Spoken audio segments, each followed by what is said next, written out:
Ready மச்சி அவகிட்ட என்னமோ இருக்கு மச்சி. ஏய் இப்போ அவளை பிடிச்சிருக்கின்றியா இல்ல பிடிக்கலன்றியா? தெரியலையே மச்சி, ஒரு கோட்டை சொல்ல. பட் இப்போ எஸ்எம்எஸ் வந்து இப்போ ரீரிலீஸ் பண்ணியிருக்கிறாங்க. ஸோ அதில் என்ன ஆயிருக்குன்னா, இப்போ இந்த நீங்க சொல்ற டைலாக் தான் பார்ப்பேன். ஐ மீன் உங்க சாங் இதுதான். நீ சொல்றது கரெக்ட் தான் மச்சி, ஒவ்வொரு பொண்ணுக்கும் ஒவ்வொரு ஃபீலிங் மச்சி. So the idea sir. So இந்த மாதிரி இவங்களாம் லைக் பார்த்தா எஸ்எம்எஸ் படம் ரிலீஸ் ஆகும்போது உங்களுக்கு 5 வயசு இருக்குன்னு நினைக்கிறேன்.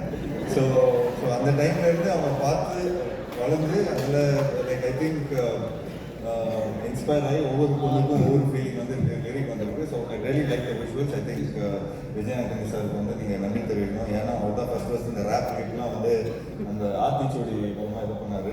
So thank you sir, thank you sir, thanks for encouraging voltage beam. So இன்னும் மேலும் நீங்களும் உங்களோட you have to like make songs. Yeah thank you guys. Men in black மாதிரி வந்துருக்கிறீங்களப்பா.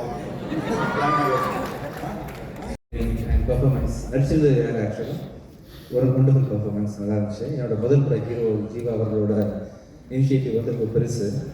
எனக்கு தெரிஞ்சு 100% சூப்பர் குட் ஃபிலிம்ஸே எனக்கு தெரிஞ்சு மோர் தென் 200 டேலண்ட்ஸ் இன்டர்வியூஸ் இருப்பாங்கல்ல. டேரக்டர்ஸாக எப்படி 50 பேருக்கு மேலே ஆர்டிஸ்ட் நிறைய பேர். இந்த கம்பெனி வந்து கார்பரேட் ஸ்டைலில் அதை விட பெருசாக நிறைய பெரிய டேலண்ட்ஸாக இருந்தால் இப்போ ஒரே ஸ்டேஜ்லேயே பாருங்கள் எத்தனை பேர் பண்ணியிருக்கீங்க, நிறைய பேர் பண்ணுவீங்க நீங்கள். ஆக்சுவலி டெட் ஃப்ராகோட மீனிங் புரிஞ்சுட்ட பிறகு நானுமே ஒரு டெட் ஃப்ராக் தான். எனக்கு மியூசிக் தெரியாது, காது கேட்கல. நிறைய பேர் சொன்னாங்க இன்ஜினியராக வரும்போது நீங்கள் பண்ண வேண்டாம், எது கோவிங் வந்து தெரியாது. பட் காது கேட்கல, யாரும் பேசுறதுமே வந்துட்டேன். நடிக்க தெரியாது, காது கேட்கல, வந்துட்டேன். டைரக்ஷன் தெரியாது, வந்துட்டேன்ற மாதிரி. நமக்கு மனசில் நம்பிக்கை இருக்கும்போது யார் பேசுறது நம்ம காது கேட்கணுன்ற அவசியம் இல்லை. ஆல்ரெடி நிறைய பேர் பண்ணதை ஃபாலோ பண்ணி தான் நம்ம பண்ணுன்ற அவசியமே இல்லை. நமக்கு ஒரு பெரிய நம்பிக்கை இருந்தால் நம்ம என்ன வேணால் செய்யலாம் அப்படின்றதுக்கான உதாரணம் தான் இந்த டெட்ராக்ஸோட மீனிங். ஆல் சார், இன்னும் பழைய டெட்ராக்ஸ் வந்து நம்ம இண்டஸ்ட்ரிக்கு நீங்கள் கொடுக்கணும். இந்தியா லெவலில் இந்த பெரிய கம்பெனியாக கண்டிப்பாக சூப்பராக இருக்கும். All the best. Thank you. Thank you so much. Let's go for a photo op. இந்த வீடியோ உங்களுக்கு பிடிச்சிருந்தா லைக் பண்ணுங்கள், கமெண்ட் பண்ணுங்கள், ஷேர் பண்ணுங்கள், சப்ஸ்கிரைப் பண்ணுங்கள்.